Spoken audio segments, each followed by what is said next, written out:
businesslike, but with their own brand of informality, they made a good team. Fergie seemed determined to make a go of her new life. Once seen as a charismatic couple within the British royal family, the reputations of Prince Andrew and Sarah Ferguson have dramatically shifted in recent years. Former members of staff who served them both are finally speaking out, pulling back the curtain on one of the most controversial households in royal history, defined by rigid rules and peculiar rituals. From bizarre morning routines to unpredictable outbursts, life inside Royal Lodge was shocking. What did these royal aides reveal about former Prince Andrew and his family? Join us as we dive into this juicy story. But don't try and trick me now, because I'm not going to play this game. Delete that bit. John, can you just delete it, please, that bit? Because I don't want to go down this... Duchess, I'm asking very fair questions. Royal Lodge, a house of control. Prince Andrew, the Duke of York, who has been stripped of his military titles and royal patronages following his Epstein-related scandal, and his ex-wife Sarah Ferguson, the Duchess of York, affectionately known as Fergie, have long been subjects of public fascination and scrutiny. However, the testimonies emerging from their former household staff suggest that the reality of their domestic life was far stranger and more troubling than anyone could have imagined. Royal Lodge, nestled within the grounds of Windsor Great Park, was long considered the post-divorce home of Andrew and Sarah. While the public saw a stately residence, the reality was shockingly different. Certain aides have come out to share their experience, and it is messy to say the least. Aides describe a household dominated by power, control, and a meticulous attention to detail. For Prince Andrew, who was described as a hard man to work with, maintaining the estate was not just about cleanliness or presentation. It was about adherence to strict, often arbitrary rules dictated by the Duke himself. Former employees consistently reported that minor errors, even as small as a misaligned breakfast tray or a curtain drawn slightly off-center, could trigger an immediate and public reprimand. Staff described an atmosphere where fear and vigilance governed every action, as they never knew which version of him they were going to get. Royal protocol may be strict across all households, but Andrew's household reportedly took these expectations to an extreme. Staff were trained in the peculiarities of his habits. Everything from clothing to furniture placement was governed by rigid rules. A former aide described him as a bully who punished his staff. Even his former protection officers reportedly noticed the same behavior, an arrogance that made him hard to deal with, and a temper that surfaced over the smallest details.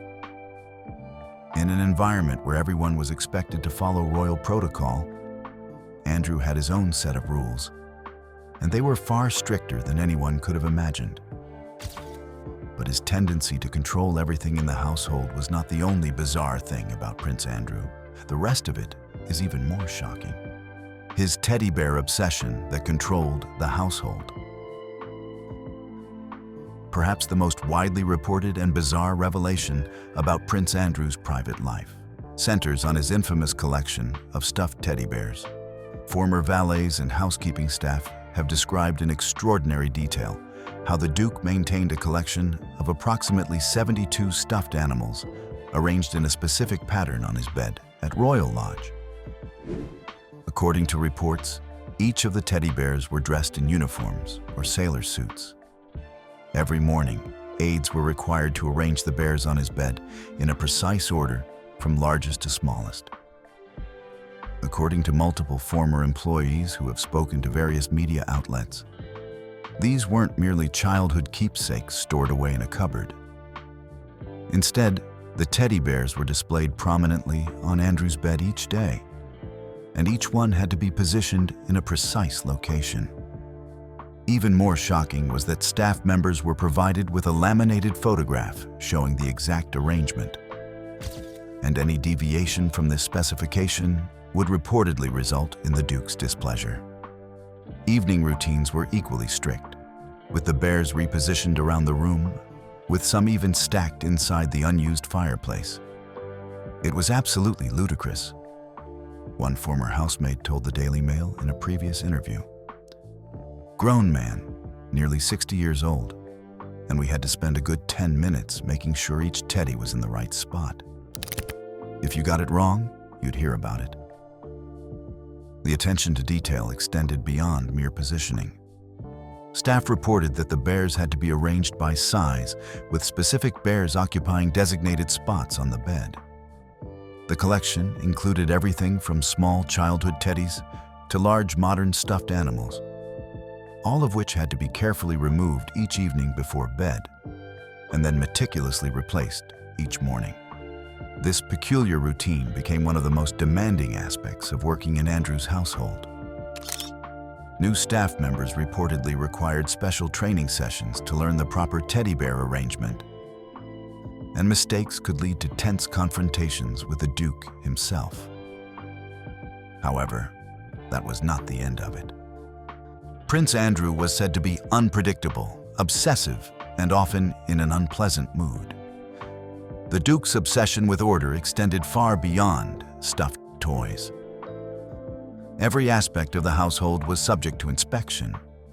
Staff reported rules governing how clothes were folded, shoes aligned, and meals served.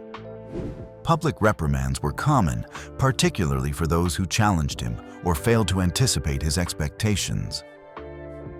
Aides described the environment as resembling a military base rather than a family home. Every action, no matter how trivial, was measured against a standard of perfection. Former employees noted that even senior aides felt the weight of Andrew's scrutiny, navigating their duties with caution to avoid confrontations. He wanted everything a certain way, a former member of the household staff revealed. The problem was that his demands changed from day to day, so you never quite knew if you were going to do something right or wrong. Staff members also reported that Andrew could be dismissive and condescending when addressing household employees, rarely using common courtesies like please or thank you. This behavior created a tense working environment where staff felt undervalued and anxious about making mistakes. The Duke's attitude toward staff allegedly reflected a sense of entitlement that manifested in various ways. Former employees have described how Andrew would leave items scattered throughout rooms, expecting staff to immediately tidy up after him, and would rarely acknowledge the work that went into maintaining the sprawling Royal Lodge property. Yet Prince Andrew's volatile moods were not the only thing the staff had to deal with. Sarah Ferguson's unpredictable behavior and outrageous demands. While Prince Andrew's rigid control and bizarre rituals created one type of challenge for staff, Sarah Ferguson presented an entirely different set of difficulties. Early in her royal life, Fergie was described as warm, approachable, and engaging with staff. However, as public scrutiny intensified and her marriage unraveled, her temperament reportedly got worse, and the effects on her home life were very shocking.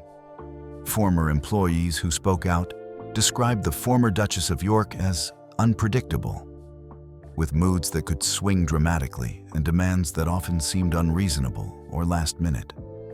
Despite divorcing Prince Andrew in 1996, Sarah Ferguson continued to live at Royal Lodge with her ex-husband, an arrangement that many found unusual, but which the couple maintained was perfectly normal for their family dynamic.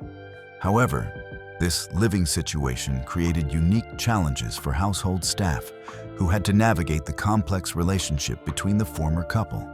Staff members have reported that Fergie could be warm and friendly one moment, then demanding and difficult the next.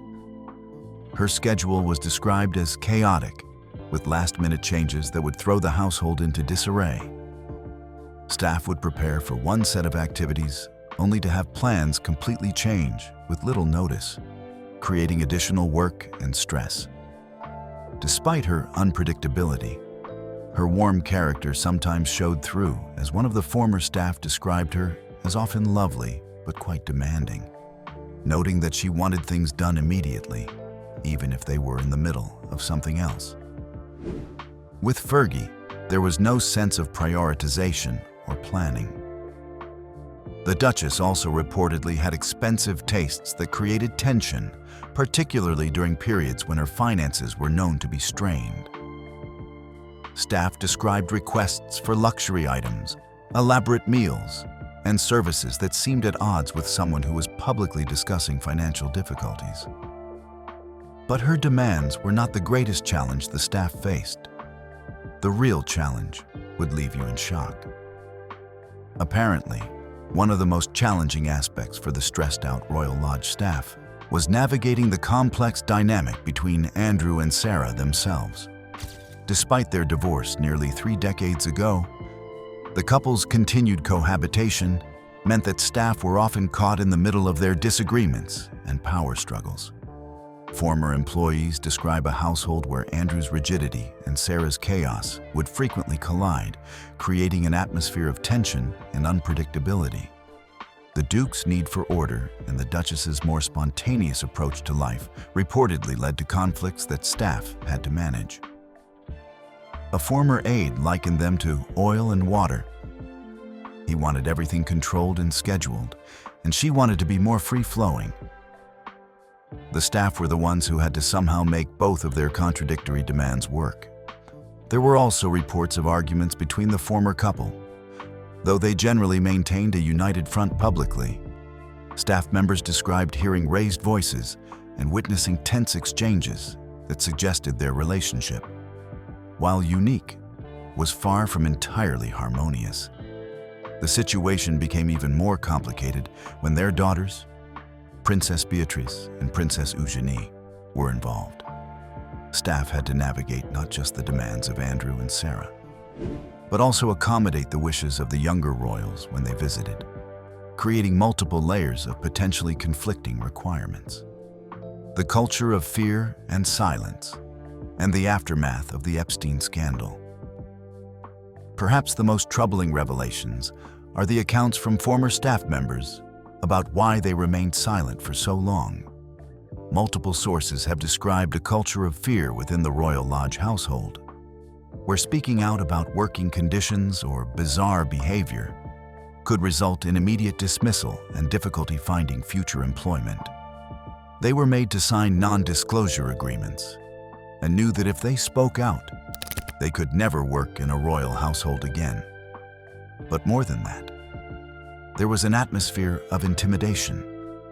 Staff were to keep their head down and do what they were told, even when it was absurd. Former staff members also reported that complaints about working conditions or unreasonable demands were rarely taken seriously by senior household management, and the dismissal extended to other royal residences who were known to ignore what was happening in Royal Lodge. The attitude seemed to be that working for royalty was a privilege, and staff should be grateful for the opportunity regardless of how they were treated. The revelations about life inside Royal Lodge, combined with Andrew's scandals and the family's current predicament, raise broader questions about the modern monarchy and how it treats both its members and the staff who serve them. The accounts from former employees suggest systemic issues with accountability, transparency, and working conditions within royal households. But the culture of fear and silence has been put to an end by the recent scandal. And the reason is even more surprising than everything else. The revelations about life inside Royal Lodge take on even darker tones when considered alongside Prince Andrew's association with convicted sex offender Jeffrey Epstein, an association which has reportedly cost him his lease on the home. According to the terms of Andrew's lease, as long as he maintained the upkeep, renovations, and repairs, he remained within his rights to occupy the property. This arrangement made it challenging for the Crown or estate officials to request his departure. Even as Andrew faced the stripping of titles and public condemnation, the estate remained under his stewardship. Yet, recent developments have altered that reality. With the revocation of remaining honors and the lease effectively terminated, Andrew has been ordered to relocate, marking the end of an era at Royal Lodge. With Andrew moving to a smaller residence on the Sandringham estate, a shift in household dynamics becomes inevitable. Sarah Ferguson, having sold her nearby property, now faces the prospect of finding a new home. For aides who witness the strict and sometimes volatile environment, these changes signal the conclusion of a challenging chapter. Perhaps most telling about the current state of affairs is the reported response of Princess Beatrice and Princess Eugenie to their parents' situation. According to recent reports, both princesses have been spending increasing amounts of time outside the UK, with Eugenie having already relocated to Portugal and Beatrice dividing her time between London and other locations. Former staff members and royal observers suggest that the princesses, while maintaining their support for their parents, have been keen to distance themselves from the ongoing controversies. Both Beatrice and Eugenie have built their own lives and careers outside the core working royal family, and the scandals surrounding their father have reportedly been a source of embarrassment and stress. This distancing represents yet another consequence of the unraveling of the House of York. Once a tight-knit family unit that presented a united front despite Andrew and Sarah's divorce, the pressures of scandal and controversy have created fractures that may be difficult to repair. What do you think of these new revelations from Andrew's aides? Do you think this makes his scandal worse? Share your thoughts in the comments below. Remember to like, share, and subscribe for more. Also, click the following video shown on your screen. You will enjoy it.